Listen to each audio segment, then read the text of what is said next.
Hello students, कैसे हैं आप सभी। आई होप आप लोग बेहतर होंगे और अपनी पढ़ाई बहुत अच्छे से कर रहे हैं। आज जो है इस वीडियो में हम क्लास 10th का प्रोज़ का दूसरा चैप्टर पढ़ेंगे।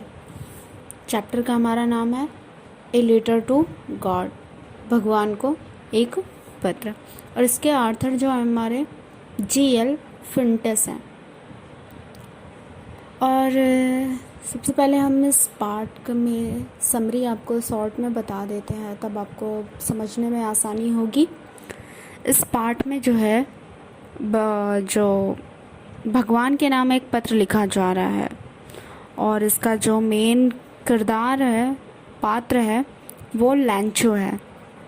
लैंचो नाम का एक किसान है जो बहुत ही परिश्रमी है, और वो घाटी में रहता है, और वहाँ पर एक बाहरी बारिश के साथ तूफ़ान और ओले पड़ते हैं और उसकी पूरी फसल नष्ट हो जाती है।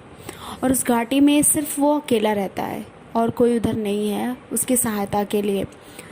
तो जब उसकी पूरी फसल बर्बाद हो जाती है तो वो भगवान में बड़ी आस्था रखता है, और उसने भगवान के नाम एक पत्र लिखता है और कि उसकी पूरी फसल बर्बाद हो गई है, और जब तक दूसरी फसल लगाएगा और उग नहीं जाता, और तब तक के लिए उसे पैसे मांगे हैं, और भगवान उसे कुछ पैसे सेंड भी दे करेंगे। आप देखिएगा किस तरह से लैंचो पैसे प्राप्त करता है। बहुत इंटरेस्टिंग कहानी है, आप पढ़िएगा, बहुत मज़ा आएगा। तो चलिए आइए फर्स्ट पैरा से हम स्टार्ट करते हैं, वहाँ से हम पढ़ेंगे। और बहुत ही इजी है, बहुत ही आसान है। आप एक बार ध्यान से पढ़ेंगे तो आपको तुरंत अर्थ आ जाएगा। तो चलिए हम स्टार्ट करते हैं बिना देर किए हुए इंटरेस्टिंग कहानी। देखिए, the house, the only one in the entire valley, sat on the crest of the low hill। करा है कि घर, the only one in the entire valley, जो संपूर्ण घाटी में, एंटायर माने संपूर्ण, वैली माने घाटी में अकेला था। Set on the crest of low hill, करा है कि एक निचली पहाड़ी पर सेट ऑन माने स्थित था। आगे करा है, from his height one could see the river and the field of ripe corn dotted with the flowers that always promised a good harvest। कह रहा है कि from his height, जिसकी ऊंचाई से one could see the, कोई भी देख सकता था, river माने नदियों को, the field of ripe corn, कह रहा है कि कोई भी व्यक्ति उसकी ऊंचाई से नदी और पके हुए फसल के खेत देख सकता था। कह रहा है कि आगे, dotted with the flower that always promised a good harvest. Dotted मतलब आच्छादित था, घिरा हुआ था, जो फूलों से घिरा हुआ था, जो हमेशा ही एक हार्वेस्ट माने अच्छे, सॉरी फसल, फ्रॉम गुड माने अच्छा, प्रॉमिस्ड माने वादा करता था। तो कह रहा है कि जो हमेशा एक अच्छी फसल का वादा करता था। घर जो पूरी वैली में, पूरी घाटी में अकेला था, निचली पहाड़ी पर स्थित था।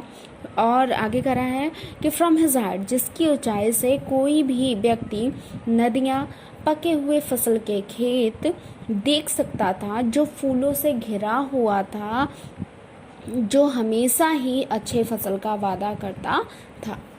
The only one thing the earth indeed was a downpour और एट लीस्ट अ शावर। कह रहा है only one thing the earth needed, पृथ्वी को या धरती को केवल एक वस्तु की, केवल एक चीज की जरूरत थी। किसका? डाउनपोर और एटलीस्ट अ शावर। करा है कि डाउनपोर माने धीमी बौछार की, कह रहा है कि केवल बौछार या धीमी वर्षा की या बारिश की जरूरत थी। पृथ्वी को केवल बौछार या धीमी वर्षा की जरूरत थी। Through out the morning Lencho was new his field intimately had done nothing else but seen the sky towards the northeast। कह रहा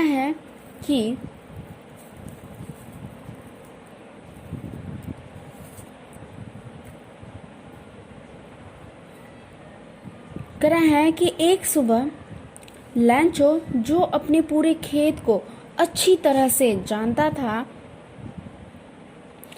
ने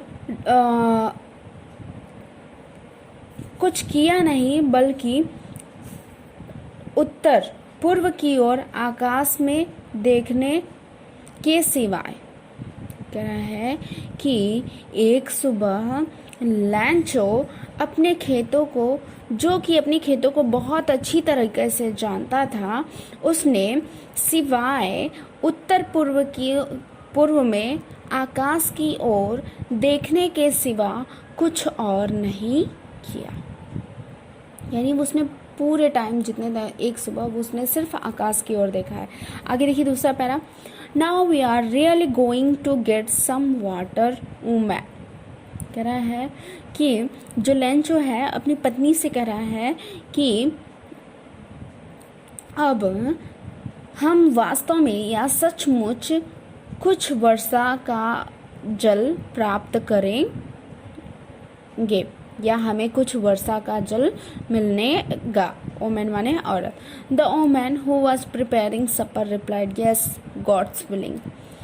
औरत जो है प्रिपेयरिंग सपर माने रात्रि का जो भोजन होता है, कह रहा है कि महिला जो भोजन तैयार कर रही थी या खाना बना रही थी, उत्तर दिया यस, हाँ, गॉड्स विलिंग, भगवान ने चाहा तो।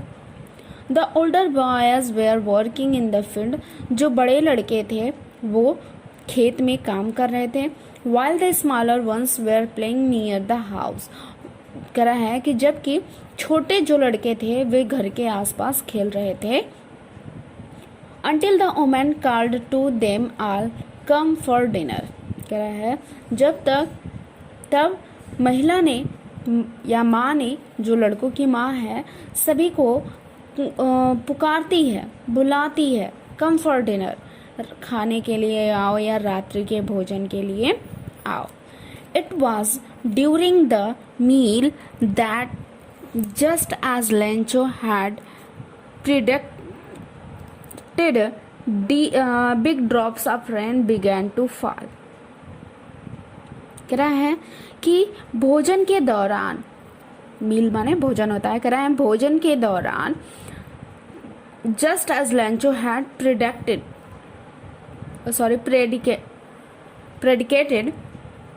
कह रहा है कि जैसा कि लैंचो ने भविष्यवाणी किया था, big drop of rain began to fall, वर्षा की बड़ी बूंदें गिरना शुरू हो गई। In the north east huge amounts of cloud could be seen approaching. कह रहा है कि उत्तर पूर्व की दिशा से, ह्यूज माने विशाल या बड़े मात्रा में, माउंटेन्स ऑफ क्लाउड, बादलों का झुंड या पहाड़ जैसे बादल आते हुए, अप्रोचिंग माने आते हुए दिखाई दिए। The air was fresh and sweet, हवा ताजा और मधुर था। आगे देखिए, the man went out for no other reason than to have the pleasure of feeling the rain on his body, and when he returned he exclaimed। कह रहा है कि आदमी, अर्थात लैंचो के बारे में कहा जा रहा है, कह रहा है कि आदमी किसी और कारण से बाहर नहीं गया। कह रहा है कि the man went out for no other reason, कह रहा है कि लैंचो जो है वो बाहर गया, नो अदर रीजन, किसी और कारण से नहीं, than to have the pleasure of feeling a rain on his body. कह रहा है केवल वर्षा के बूंदों का आनंद अपने शरीर पर महसूस करने के लिए। लैंचो बाहर गया किसी और कारण से नहीं, बल्कि केवल वर्षा की बूंदों का आनंद अपने शरीर पर महसूस करने के लिए। And when he return he exclaimed, और जब वह वापस आया तो वह आश्चर्य होकर बोला, These rains are not these are not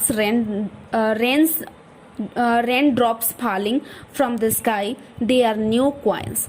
ये वर्षा की बूंदें आकाश से नहीं गिर रही हैं। कह रहा है कि ये आकाश से वर्षा की बूंदें नहीं गिर रही हैं। द बिग कह रहा है कि दे आर न्यू क्वाइंस, वे नए सिक्के हैं। कह रहा है कि ये नए सिक्के हैं। The big drops are 10 cents pieces and the little ones are 5।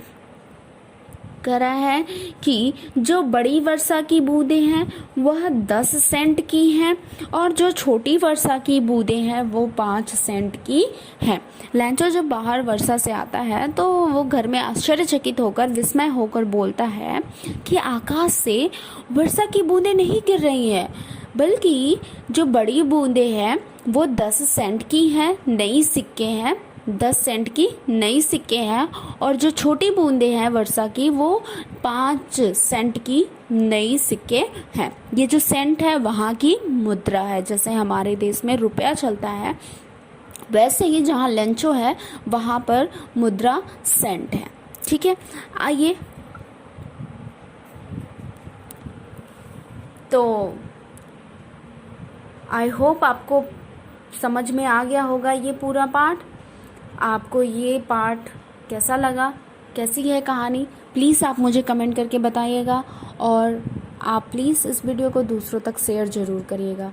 और अगर आपको कोई भी सवाल है, मुझे कोई सजेशन देना है तो प्लीज़ आप कमेंट करिए। और अभी तक अगर आपने मेरे चैनल को सब्सक्राइब नहीं किया है तो प्लीज़ सब्सक्राइब करिए।